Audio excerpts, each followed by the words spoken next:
Hey guys, welcome in. Another week, another edition of Viewer Comments. There were some really good comments and questions sent in this week. The amount of Oklahoma fans who can't form a coherent sentence is really baffling, but it sure does make it easy to roast them. So a few things to look forward to this week on the channel. I will have an SC baseball video out at some point this week, probably on Tuesday or Wednesday. So there's that to look forward to, and we have the spring game coming up this weekend. So I will obviously have the full breakdown of that after the game's conclusion, and the media are allowed to view the entirety of USC's practice today, so there should be a bunch of great videos coming out afterwards, so I'm excited to break all that stuff down with you guys as well. But before we get into it today, if you guys are enjoying the videos, please do leave a like and subscribe to the channel, and if you want to help support the channel in an even bigger way, you can do so over on my Patreon for only $1 a month. Thank you all for tuning in, and let's get into it. Alright, so first up we have Nicholas Keenan asking, would you rather see USC beat Utah or Colorado this next season? This is honestly a tough one. I mean, obviously both, but if I can only pick one, it has to be Utah. We can't leave the Pac-12 on a 4-game losing streak to them. If we don't beat Colorado though, I'll be sick to my stomach. We gotta win both of those games, absolutely. Thanks for the question, Nicholas. Next we have my guy Joshua Harden saying, when you think about the longevity that this Lincoln Riley dynasty could potentially have, it's hard to not be absolutely thrilled. Deuce becoming a Trojan is huge for the program. Fight on. So great point there. Lincoln is really building something that I think is going to last. Even if and when Lincoln does leave for the NFL, the program should be built up enough to where we can transition very easily, just like Ohio State did from Urban Meyer to Ryan Day. And I do think you are onto something there, Joshua. Signing Deuce is huge. Look at who was in for this guy. We're talking about Georgia, who seems like they're getting close to usurping Iowa for tight end U. I mean, we just saw what they did with Bowers and Washington this last year, and Deuce chose us. And I really don't think this is an NIL thing either. Both USC and Georgia are not players in the high school NIL game. So I do think the signing of Deuce Robinson really speaks to the level that USC is already at in just Lincoln's second year. Big things ahead for our program for sure. Appreciate you as always, Joshua. Oh boy, have fun trying to understand this one, guys. Colorado fan Howard Honstein writes in and says, Lincoln Riley, I want to go to USC. My comment, why would we want to go to USC? Right by LA. Let's go and shit in the streets. Lincoln, USC versus Oklahoma. At least they could have beat Utah once. We coming. See you in Boulder when your defense is gassed by the third period. Oh boy.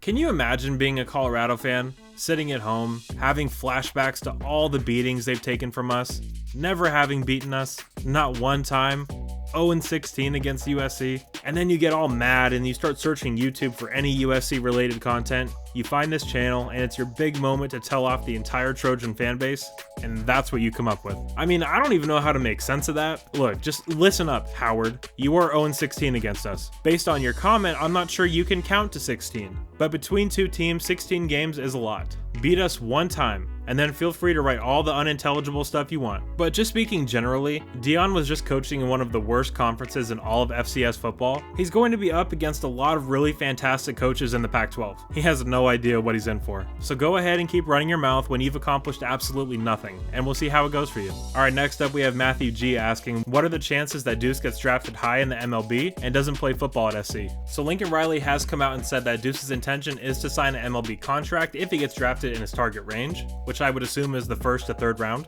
But due to the new rules, he would still be eligible to play football at SC. So all of this is very fluid. There is still a chance he even plays baseball at USC next year, assuming he doesn't get drafted in the first 1 to 3 rounds. But yeah, this is very much a wait and see situation. But he will be playing football at USC, that I'm sure of. Okay, next, I didn't even know people could do this, but a major shout out and a major thank you to my man Derek Zaniga. I hope I'm pronouncing that right, but if not, I apologize. But thank you so much, Derek. It's greatly appreciated, and thank you so much for your support. Alright, next up we have our Bozo OU fan of the week with Colbert saying, Jim Leonard will be with Oklahoma. You are a biter. Wait. The OU fan is clamoring for a big-time defensive coordinator? What? Why? You guys have defensive guru Brent Venables. Shouldn't his genius by itself be enough? I mean, remember last year? All you guys said you were going to be a playoff team in year 1 because of the defensive acumen and toughness Venables was going to bring you guys. Weird. I mean, it really is crazy though. Every Oklahoma fan that comments on my channel does not know how to spell at all. Speaking of Bozo OU fans, Shameless10 says, you know what's a dead giveaway that someone's from Soonerland, besides someone's parents having the same last name before marriage? It's not being able to form words properly in a sentence. I mean, I didn't say it, but that is just an elite comment right there.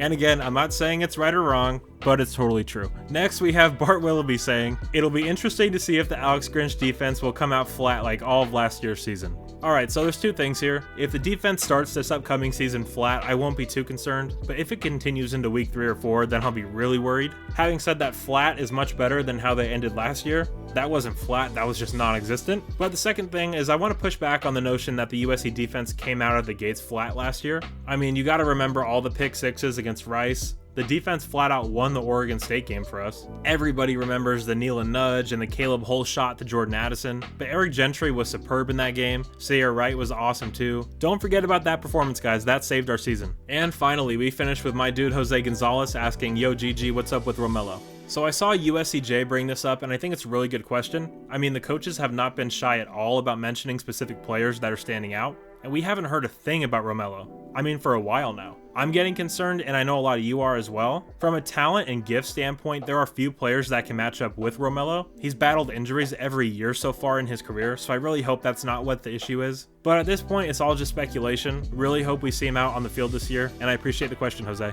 Alright guys, that is all the comments and questions I have for you today. Remember, we do these every Monday, so leave your comment or question on any of the videos I do throughout the week, or shoot me a DM on Twitter, and I'll pick as many as I have time for to feature on the video. But that will do it for me today, guys. If you did enjoy the video today, please do leave a like and subscribe to the channel. Thank you all so much for your support. You're all awesome, and as always, take care and fight on.